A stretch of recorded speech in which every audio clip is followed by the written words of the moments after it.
not be afraid is not because there's an unnoticed or minor fear present in our scripture.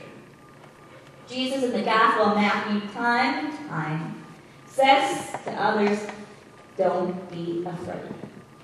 A phrase and its variations are mentioned over 100 times in Scripture. So apparently, God's children have a lot of fear and need to be reminded over and over, again and again, that we should ground ourselves in faith in God. We know we ought to trust God and to not be fearful in life. But like I said earlier, it's easier said than done. It's because we become distracted along the way that we forget to trust and to rely on our faith. Sometimes we dwell too much on the negative. We think too much of the possible undesirable outcomes that our actions or words can make. We wallow in self-doubt. We don't want to risk failing. But Jesus in our scripture reminds us, once again, to not be afraid. We should not live and bask in fear because we have a God who is willing to pick us up and stay by our side.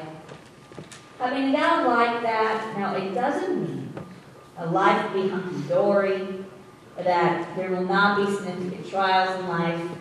Jesus definitely did not promise such a life out of his followers. It doesn't mean God will answer all of our prayers in the ways we would like and on our timing. It doesn't mean that God will save us every time he asks. But it does make every trial, every tribulation just a little bit easier to bear. I wonder, what are some real concrete fears that you currently harbor in life?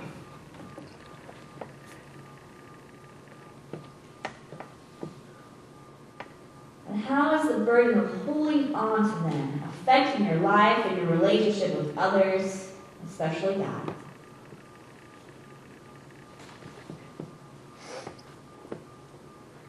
Life will never be perfect.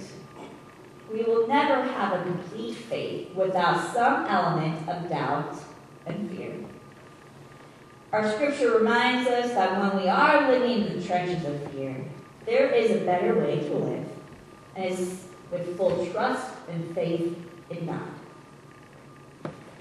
Maybe the story of scripture says more about Jesus and what he says and does when God's people are filled with fear than it does about Peter and our own doubts that we bring into Scripture in our own fears.